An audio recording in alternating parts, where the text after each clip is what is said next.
Be Wealthy and Smart, episode 1218.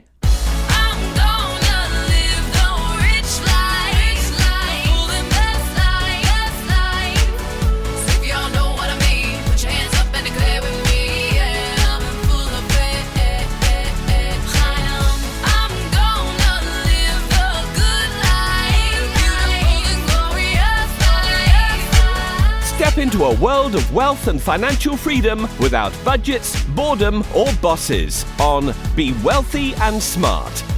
And now, here's your host, Linda P. Jones. Welcome to Be Wealthy and Smart. I'm Linda P. Jones, America's Wealth Mentor, empowering women and men worldwide to financial freedom. On today's show, we're going to talk about why you may inherit less money than you think. And that's due to information that was put out that people actually are inheriting much less money than they believe they will. First of all, you probably won't have an inheritance that's subject to federal estate taxes, which is the good news. In 2023, you have to have an estate worth more than $12.92 million in order to pay estate taxes. But according to the Federal Reserve's most recent survey of consumer finances from 2016 to 2019, on average, American households inherit $46,200. But the average number is a little bit out of whack because it's inflated by that top tier wealth of multi-million dollar inheritances, and there's some people that will inherit nothing at all. So the average is a little bit meaningless. And what this article on Yahoo says, of those who do receive a bequest, most receive a small fraction of the average. The top 1% and 10% of households by wealth receive so much that their estates pull the average up.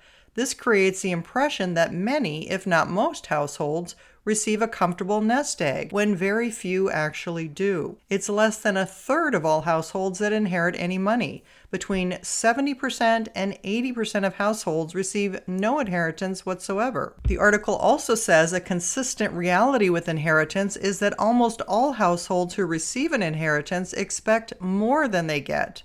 This may have to do with the prominence of estate taxes in the national debate, which creates the impression that inheritance and estates are a matter for ordinary Americans. But here's a look at how much households with varying levels of wealth inherit.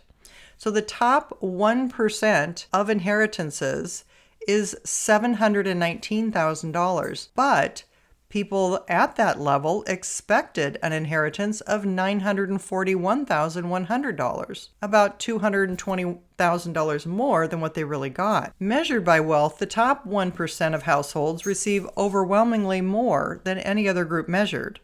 This is what causes the dramatically skewed data when it comes to the averages, because the top 1% receives more than 4 times as much as the next wealthiest group. So the next group is the next 9%, and their average inheritance is $174,200, and their expected inheritance is $266,600, or roughly $90,000 more than what they actually inherit. So again, even though they're in the top 10% of households, they're inheriting significantly less than they thought, and less than the 1%, and it's about 35% less money than they expected. The next 40%, the average inheritance is $45,900, but they expected $60,100. And this is the area that is close to the national average. These households are also the most realistic in their expectations.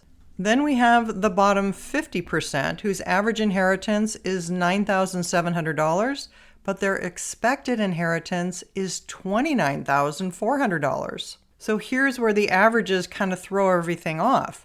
The national average of $46,200 makes people think that that's what's coming to them, when in fact, half are going to receive an inheritance of less than $10,000. The Yahoo article also says some states also charge their own estate taxes on top of the federal estate tax. Now, I already mentioned that it would take a $12.92 million threshold in order to have to pay estate taxes. So if you roughly have an estate worth $13 million, only $800,000 of that would be subject to the federal estate tax in 2023. But the additional inheritance taxes that are thrown on by certain states include Kentucky, Maryland, Nebraska, New Jersey, Pennsylvania, and Iowa, although Iowa is phasing out its inheritance tax by 2025. So the bottom line is, while the average inheritance is $46,200, only a small percentage of households actually end up inheriting that much money. And for households that do receive inheritances, the size of those windfalls can vary greatly for those in the top 1% of households compared to those in the bottom half.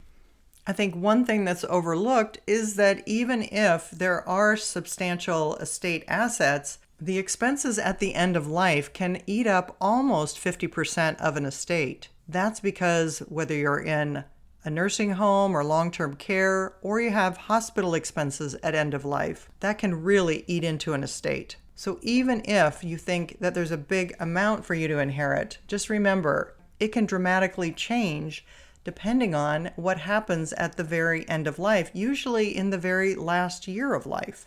So before you count on some inheritance that you think is in your bright future, just remember, it may not happen. I'm not telling you that to depress you, but I am telling you that so you can be realistic and make realistic plans based on your financial situation here and now, rather than what may or may not happen in the future. If you haven't yet subscribed to Be Wealthy and Smart, hit the subscribe button and you'll be notified as soon as new podcasts are available. And all of my podcasts are on my website at lindapjones.com/podcasts. That's all for today. Until next time, live the good life and be wealthy and smart. Thank you for listening to Be Wealthy and Smart with Linda P. Jones. Share the wealth and tell your family and friends about the show. Check out our website, blog, and social media for more riches at www.bewealthyandsmart.com.